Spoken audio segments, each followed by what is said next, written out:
So we're learning now Tanya. We'll finish the chapter today. We're learning in Perek Yud Gimel, chapter 13. We're on page, it's page 30, Yutes, page Yutes. Okay? So, the Alter Rebbe has explained to us a second type of a Beinani.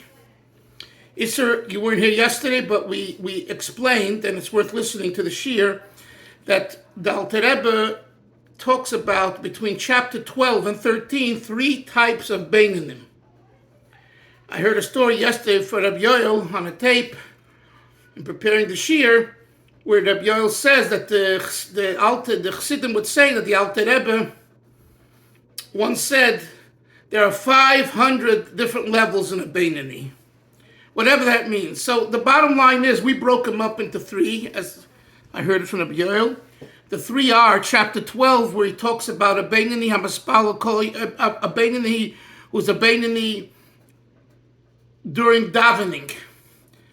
During davening, he has an aval Hashem, he has a love for Hashem, and therefore it's as though he's eradicated the Ra from his character, not just from his behavior. That's Beinani type 1. Okay?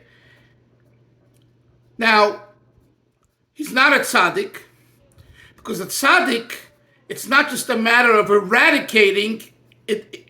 He eliminated it to the point where his mindset today is there's only God, there's only Toiv. By a Beinani, it's never that way. Whether it's Beinani 1, 2, or 3, there's always a sensation that there's something that still exists, an urge. But nevertheless, the Beinani of chapter 12, where he talks about he's in the davening mode with a love for Hashem.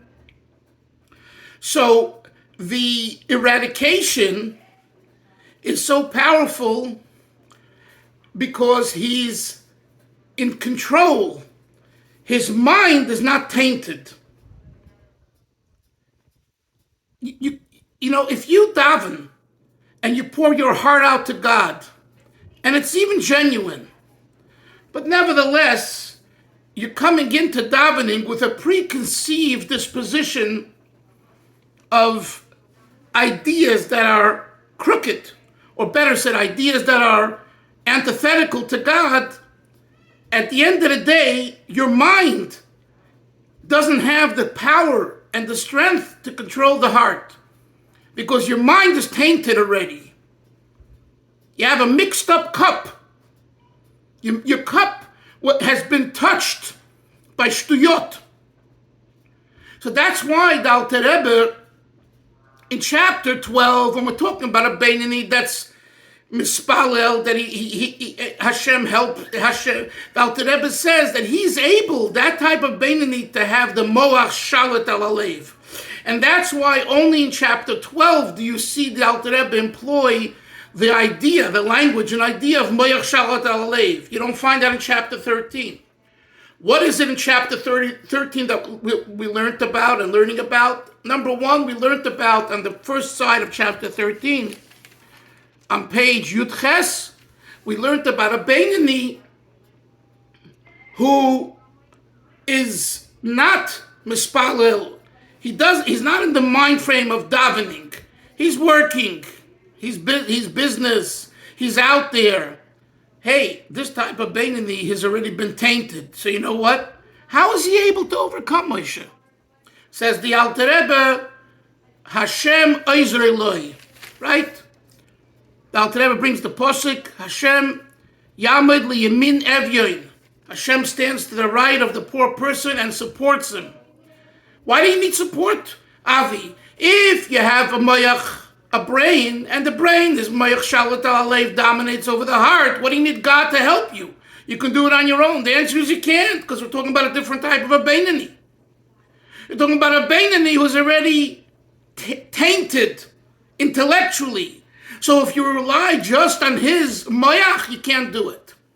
Then on the next page of page 36, which we learned yesterday's shir, the Alter Rebbe speaks about the third type of Beinoni. This is a Beinoni who learns Torah, Yom V'Layla, and even L'Shma. Now here, this Beinoni is in a way similar to the Beinoni of chapter 12, because he's immersed in learning day and night. So why isn't he a tzaddik? So the Alter Rebbe discussed it yesterday and said because his dominion is only over the mind. It's mind over heart, but only in practice, in the practical, in machshava dibur maisa, in behavior. But outside of behavior, he has a raging bull inside. The Alter Rebbe uses the words in the middle of the page of 36, Avol mohusa v'hatzmusa shel nefesh elikis ein lo shlita memshola al mohusa v'hatzmusa shel nefesh habamis. It doesn't have the control and dominance over the nefesh habamis. Why not? Isser, he's learning all day. The answer is very good. The learning gets him to stay out of trouble in practicality, right? It's like this is lashon hara. Don't speak lashon hara, and he's careful about lashon hara. But what did I tell you a few weeks ago, Moshe? You remember why in Chabad they didn't kochzich? Kochzich means why they didn't cook and boil and be passionate about be careful lashon hara. You never heard such verbiage in true Chabad, exactly. Because the word was, we more look at the thought. You're not allowed to speak lashon hara, but you're allowed to think lashon hara, right? Now, halachically, that's correct. As long as you don't speak lashon hara, you haven't violated lashon hara. But Chassidus Chabad, Chassidus Bechlal, and Chassidus Chabad in particular says, change the way you think. Machshava, it's all about thought. If you chevra want to know a real Chabadnik, you need to find someone who's into what's called in Hebrew a Baal Machshava. I don't mean just Chabadnik, but I'm saying someone who's a Baal Machshava. That's where it begins. And by the way, you have in Nigla Talmidei Chachamei Rosh Yeshivas that are more Baalei Machshava, but given that Nigla is about the halachic issues and the ox scoring the ox and how many cubits is this and the measurements for this and how much is a kazayas. So it's all more practical, behavior oriented. When it comes to Chassidus, Musar is like in between, and Chassidus for sure, the Baal Shem Tov's Torah is about machshava. That's the emphasis. So the Alter Rebbe says here in this chapter, Avram, that even the Beinoni on page 36, who we identify someone learning day and night, he says it, Yega Yoimam V'Layla. I mean, can you imagine? And L'Shma. And for the sake of learning, nevertheless, Ein Lo Shlita Al Muhusa V'Atzmusa Shel Nefesh Habamis. It doesn't have dominance and real control over the urges. It only has over the practice. So in the case of the lashon hara, it's don't speak lashon hara, but what is in my heart of hearts is still there. Yes, Moshe. Just real quick. So the Beinoni was mentioned in chapter 12. He's the one who has shlita over his machshava and behavior, or he's the one who only has shlita over his behavior, but his machshava is so the Alter Rebbe says, and he's going to talk about it I think a little more today, is that during davening he has control over his machshava, dibur, and maisa. But it's still a battle. That's why he's not a tzaddik. You heard? So, yeah, the answer is he does have control over his urges, but it's control over the urges. That means as soon as he lets go, the urge pops right back. Well, speaking about, okay, but Rabbi Dalfin, we just spoke about, that's the one that's in chapter 12, the example in chapter 12? Yes. You asked me a question, and a very good question. The Beinoni of chapter 12, which is identified as the Beinoni that has the feelings of during davening. Why does he have them, Moshe? It says in chapter 12, because during davening, it's a time of supernal greatness, right? In other words, that means he himself, Moshe, wouldn't feel that way. You know, it's like you come to a shul, and many times the shul environment inspires you to help you daven. Very nice. When you walk out of shul, you're back to the same self. So the Beinoni, yes, during davening, he's like a tzaddik. But why do we use the word he's like a tzaddik? And why don't we say, Hillel, he's a tzaddik? Because he's not a tzaddik. Because a tzaddik doesn't need the shul experience to get rid of his urges. A tzaddik has transformed himself where the urges don't exist. Okay, let's continue now on page Yutes.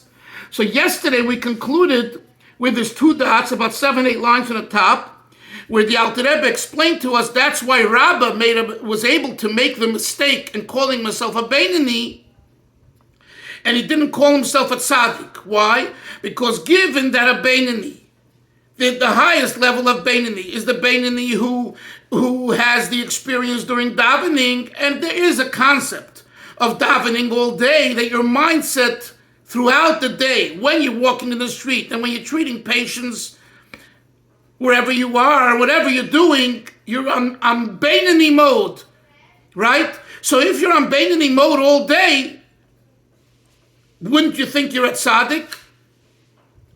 I'm sorry. So since that's also a type of a Beinoni, which we call the Beinoni of a Mispalel Kol Hayoim, so Rabbah said, that's what type of person I am.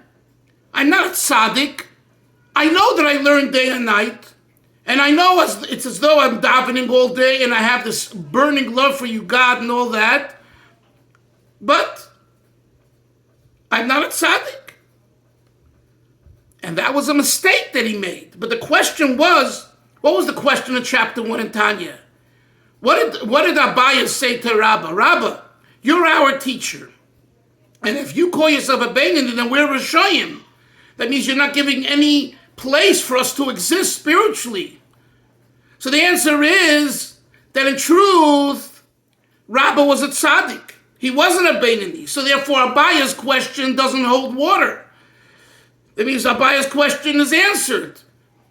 But the reason he said Kegoyin ano Beinoni is because he was modest. And from his modesty perspective, he was able to make the mistake, which is logical. In other words, on the outside,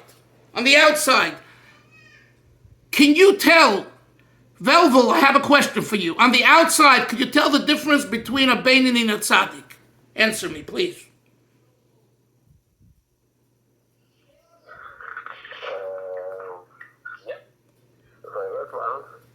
You said yes? I heard once. Is it a real question? Should I answer? Yes, it's a real question. Okay. So I heard once that you can compare a tzaddik and a Beinoni to somebody who has an oven and has to put wood in the oven. He puts food in the oven. He has an oven. He puts food in the oven. Yes. Not food, but wood. So, Wood. He puts wood into the oven. Yeah. yeah. So the tzaddik can put once in a while something, and the ash continuously working. Okay. So your answer. And Beinoni has to put everything in the morning, hope that during the davening, and hope that it will work through the whole day. Okay. So your answer to the question. My question is, you could tell the difference between a tzaddik and a Beinoni. Is that what you said? How I learned that That is wrong. You cannot tell. Okay. Because the Beinoni, in Machshava, Dibur, Ma'aseh, and thought, speech, and action, he's perfect. Just like a tzaddik. Perfect only for the time of He's not perfect inside, but you can't, the outside doesn't know what he's thinking about. Now, you're probably arguing and thinking, well, if the inside is not proper, it's going to come out, right? But that's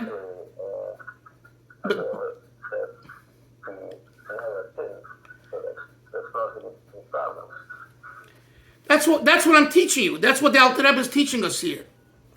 That even the feelings that he has during the davening is only because davening is a special time.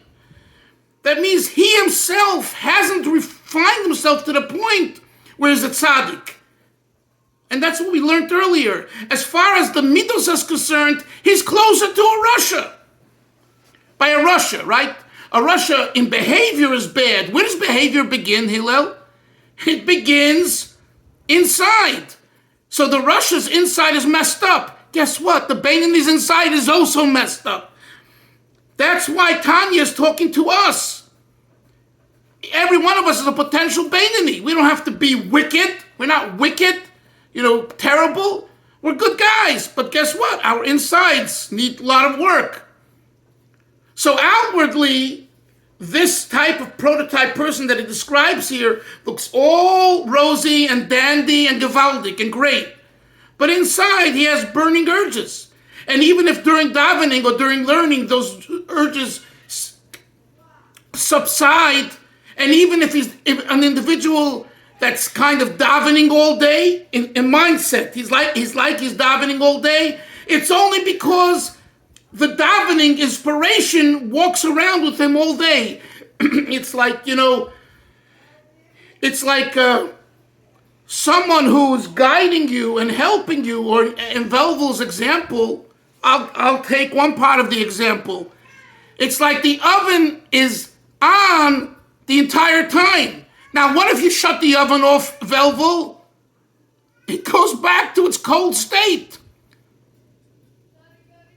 That means it itself is not become, it itself has not been transformed, that it's a hot item. It's not a hot item, it's a cold item. Whereas a tzaddik, the passion for Hashem is so great, it is not as though he is an individual that's reached a point where all there is love for God. So therefore, it's not, even in the mashal of Velvel, even if you take him out of the oven, he's burning hot. Not because he's hot from yesterday. I had corn here, and the corn was hot when he took it off the pot. 20 minutes later, 15 minutes later, the corn was cold. Imagine the corn stays boiling hot the whole time. An hour after it's taken off the fire, because it's become a hot item. It is now a hot item, and it will retain that hot state of being the entire time. That's a tzaddik. A Beinoni is not that way. But outwardly, you can't tell. That's what the Alter Rebbe is saying. That's why Rabbi was able to make the mistake and call himself a Beinoni. In truth, he was a tzaddik. But the question was, how can you, the Alter Rebbe's question was just to remind you, modesty is not sheker. All right? Isser's a doctor. If someone's going to come to him and say, doctor, please help me, he says, no, I don't know this. Go to Moshe. You're a liar. Moshe's an artist, not a doctor. You know medicine. Heal me. Try. Give me advice. No. I don't know really. That's not modesty. That's the biggest ego and gaiva there could be. What is modesty?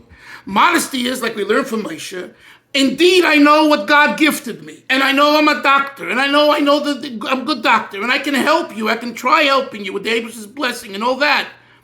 But I recognize that it's only because Rapi Yerapi. At the end of the day, it's the koyach of the Eibush that goes through the medicine that heals the person, not the antibiotics. And antibiotics help you, and what if the antibiotics don't help? So at the end of the day, it's God within the medicine. So then he could say, there's a better, for your issue, there's someone who knows better that field. Go to them. That and it could be determined that person doesn't know, that doctor doesn't know better, and Isser knows better. So, but Isser in that scenario is being modest. So he made a mistake in the assessment of the issue. It's a mistake, but it's a reasonable mistake. It's a mistake where one isn't arrogant, but one is really modest. Rabbah did the same thing. Rabbah knew that he learned day and night, and that the Yetzer Hara couldn't get him when he had to die and all that, right? Like Posuk Puma Megirsa. But nevertheless, he said, there is a prototype of an individual who has refined himself so much, which we call the Beinoni, and it's like he's davening all day, and that's what I am. Well, what do I don't have to be a tzaddik for that.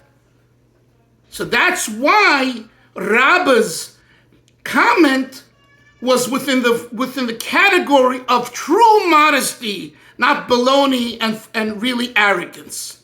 That's the answer to the question. Okay, I want to continue now, okay? V'hinei, in middle of page, your test, after the colon. Please look inside. V'hinei midas avazu ha'amura bebeinanim. This love that we speak about, that the intermediates, the average beinanim have, b'shas atfila during davening, ayidei gablos nefesh elikis, huli, through the overpowering, that their godly soul overpowers the animal soul during davening. If you compare that to the levels of tzaddikim, those that serve God with truth, lamitoi, truth within truth, ein Prilas avazu nikras b'shem avodas emes klal. The level of love that the Beinanim have is compared to tzaddikim is not considered the service of truth at all. What a powerful word. Why not? Since it dissipates, it passes, it finishes after davening. Uksiv, and it says, the verse says, Svas emes tikunad. The edge of emes is everlasting. Vi'ad argia. And then there is something that is fleeting. Lashon sheker, which is falsehood. Something that is false, my dear friends, is here today and gone tomorrow. Something that is emes is always. So if that's the case, if this is the case, Avi, if Beinanim, if their avodah is not emes at all, not truthful at all, in comparison to tzaddikim, why are they special? Why are we making such a big deal about them? So the Alter Rebbe explains. The Aval became, nevertheless, legabe madregas ha-Beinanim. If you compare Beinanim within their own, to what's lower than Beinanim, the Russia category, and to who they are, nikras avodas tama be'emes lamita shelahem. Their avodah is considered sincere. What's expected of them is sincere. The famous story, Chevra, what did Reb Zusha Vanipoli say after 120? They're not going to ask me why Zusha wasn't like Moshe Rabbeinu and David HaMelech and the Baal Shem Tov and the Maggid was rich. They're going to ask me, Zusha, Far was bist du nicht wie Zusha? Why aren't you like Zusha could have been? You understand? They're not going to ask of us, Avram, why aren't we the way our rabbi is, the way our Rebbe is, the way our Gadol is, our Talmud, etc. We're not going to get spanked for that. But they're going to ask us and give it to us for not being the best we could have been. It's exactly what the Alter Rebbe says here. Yes, Beinanim, compared to tzaddikim, your avodah is not emes at all. But that's in comparison to tzaddikim, but we're not tzaddikim. So as far as we're Beinanim, the avodah of Beinani is, he calls us avodas tama. See the word tama? Tama means sincere. And it's sincere in the most emes lamite way. Shalahem, ish kifi madregose b'madregas ha-Beinanim. Every person on their own level of Beinani and potential Beinani.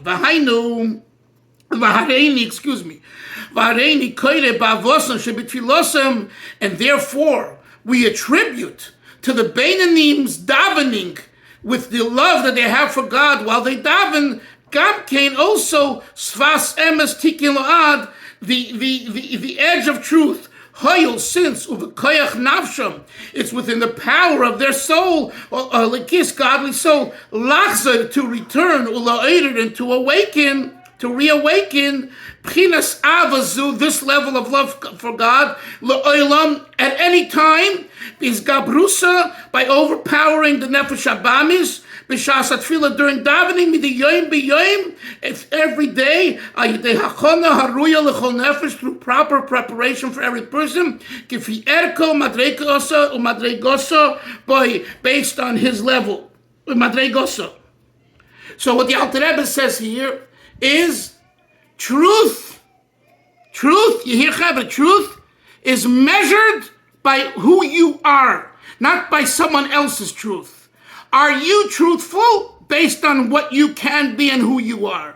And since the Beinanim are, therefore, and as seen during their davening, where they're so passionate and have such love, therefore their avodah is also considered tama, sincere.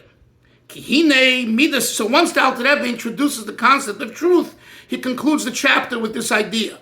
You know, there's Avram, Yitzchak, Yaakov. The attribute of truth is the attribute of Yaakov. Hanikra Bria Chatichon, which is called the middle rod in the Mishkan. When they carried it, they had an upper and lower rod, and they had a middle rod called Bria Chatichon. The Bria Chatichon is Mavriach min akotza akotza. It went to one end to the other end. On the three sides, miraculously, it bent itself, right? It went around. That means it went from the beginning through the middle to the end. Which means it represents going meruma mailas or madregas, from the highest of levels, at seif kol dargan, to the lowest of levels. Uvechol mailo madrega, and within each level, mavriach toich nekuda hamtsois, it goes through the inside nekuda hamtsois, the inner nekuda of the middle. It goes from the beginning through the middle to the end. Shehi nekuda u'pchinas midas emes. This represents the nekuda, the point, and the attribute of truth. Shalah u'midas emes hinach lebli mitzorim. And emes is an inheritance that has no bounds, no limitations. Ve'ein lo shir l'mayla, and therefore its impact is that it doesn't have any limitations above. Adruma milas, to the exalted levels above. The chol milas of madregas shalamata, and all the lower levels hem ka'ayin, they're like naught. Legabe milas of madregas shalamayla, compared to the levels above, mehen, above them. Kiyaduli yodechein, as known to those that study the secrets of Chochmas and Storas, referring to Kabbalah, sheprinis reishum meichen shal madregas atachtoinis. The head, you hear this? The head and brain of the lower levels, top of next page, 38. Hey, lemata, they are below, mipchinas akfayim, lower than the heels, viragle madregas alyonis, and the feet of the higher levels. In other words, the higher levels, Moshe, the higher levels, their feet are higher than the brain of the lower level, like a ring, right? Like a ring. The bottom of the ring, the top ring, is the top of the lower ring. So it's always higher. So he says, so connected kulam. You know, there's three types of angels. Chayas, Ifanim, and Srafim. V'ragle achayas. Chayas being the higher one, the greatest ones, The feet of the Chayas connected Kulam correspond to all the other two levels, to the other two. They're so great. Srafim, they burn up for God, very nice, but they're yet lower. You know, I was once driving on the highway. Imagine you're on the New Jersey Turnpike or one of these big highways, right? And there's a big tractor trailer in front of you, and he's kratzing up that mountain at 40, 50 miles an hour, barely can schlep the load, and you're driving your car and you're coasting. Problem is there's traffic, and you can't get ahead of him. So what's the sticker on the back say? Did you ever notice? Maybe I'm slow, but I'm ahead of you. Verstehst? Maybe I'm slow, but I'm ahead of you. The Chayas, they're ahead of the other ones. So maybe it's their feet that you only get to see, but it's the feet of the Chayas. And I think the lesson that we conclude with over here is a gewaldige lesson. When you're connected to a tzaddik, when you're connected to a Rebbe, you might be the feet. And guess what? What did the Maggid say? The Maggid of Mezrich say, I was tying the shoelaces of the Baal Shem Tov, right? Shimush. What's the word in English? Apprenticeship. Yes, master, I'll do this, I'll do that, right? So you're all you are is a servant. Moshe is serving the congregation. You know, Moshe Bronk has spent his time doing more with his work, and he's serving the congregation, and the nudges come to him, and these come to him, and he has to put up with this, and he has to listen to this, and he has to deal with a lot of stuff. And I'm not just using Moshe, if he doesn't mind, as an example. It's all of us. But remember that when you serve a congregation, and when you serve the Eibishter, and when you have a Rebbe, you're working for a higher cause. And when you work for a higher cause, you're in the ballpark. And you're going to be schlepped out, because if you can't do it yourself, your Rebbe is going to come and schlep you out. And I say Rebbe, I mean also a Talmud Chochem, a Gadol, your Rav, right? So the Alter Rebbe ends here with a very powerful message. There are many messages in the chapter. But at the end, it's interesting. He talks about emes, truth. What's truth? We struggle. What is truth? How do I reach truth? The Kotzker Rebbe was all about truth. So people who would say, listen, I don't want to be an extremist. I want to be balanced. So the Kotzker Rebbe said the famous line, a horse walks down the road in the middle. You want to be a horse, walk in the middle. So the sheet of the Kotzker was to be extreme. But he was emes. So the question is, do I have to be an extremist to be emes? Well, if you ask the Kachniks, or I don't know if they still exist today, but the ones who want to shoot up every Arab and kill everyone and everything else, okay, it's an extreme. And the same is within Yiddishkeit. Those that don't give a person who doesn't have a beard, who doesn't wear a sheitel, who's not frum, no place in Yiddishkeit, and doesn't see them as an integral part of our people, are extremists. And they say they're emes. That's emes. Why make compromises? So what does the Alter Rebbe teach us here? There are forms of emes. And the emes of tzaddikim is so much more emes than the emes of Beinanim. So you guy who's living over there in Meir Shorim or wherever, and looks down on the Yidden, the kibbutzim, what they call Rachmana litzlan, the chilonim, which the Rebbe never accepted that term, the chofshim, the chilonim, right? You compare to the tzaddik and the Rebbe and the Talmud Chacham, you're also not emes. So what right do you have to go call them not emes when you're not emes? And what's the Alter Rebbe saying? Don't look at someone else's emes. Look at your own emes. Are you, whoever you are, emes? And that's how you decide and whether you're on the right path or the wrong path. Now, naturally, we need guidance from Torah and Tzaddikim and Rebbes and Abonim and Rosh Hashiva and Gedolim, on and on and on. Absolutely. But at the end of the day, it's your heart and it's your avodah that you between you and yourself, not even your wife, not even your kids. It's mamish, your own avodah, that decides at the end of the day if this is emes. Yes, sir. I heard that many people are worried about Yenim's Ruchnias, but when it comes to money, they're focused on their own Gashmias. But a Chassid worries about Yenim's Gashmias, and he focuses on his own Ruchnias. Yes, that's a famous Chassidish word, and thank you for sharing it.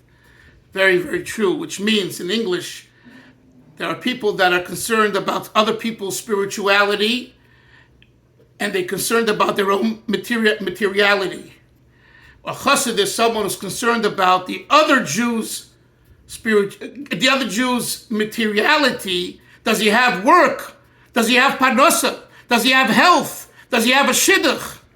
And looks at himself for his own spirituality. Is my spirituality, good? Does it need improvement?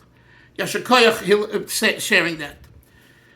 Chevra, it's been a good week of learning. We finished Baruch Hashem chapter 13. I'm sorry if I went a little fast at the end, but listen, I give you some homework. Review the chapter on Shabbos, and I really think that you need to really hear some of the Nekudas, because I believe that some of you are learning wrong Pshat and Tanya, especially in 12 and 13, and it would be worthwhile to listen to the Shiurim together with your Chayenu or the lessons in Tanya, or the regular in Tanya, because I shared with you with what my teacher, Rabbi Yoel Khan, taught us, and I could say that he received it from his teachers who learned by the Rashab, and the tradition goes back to the Alter Rebbe who taught the Mittler Rebbe, and the Mittler Rebbe taught Rabbi Hillel Paritcher Tanya, Rabbi Hillel Paritcher taught Rabbi Avrem Kezhebener Tanya, and Avrem Kezhebener taught Groinem Tanya, and Groinem taught Brook, Rabbi Sheol Brook and his friends who were in Lubavitch and came to Eretz Yisrael, and Rabbi Yoel Khan learned by him, and I learned by Rabbi Yoel Khan. So I'm giving you a Masada of 7 or so generations. So I'm not bragging, and I listen, just here, there. In Florida, I'm here, and I'm listening to the Shiurim to share with you different insights that you forget. You forget, even though I'm a student and I learned Tanya by him, but you forget. And it's online.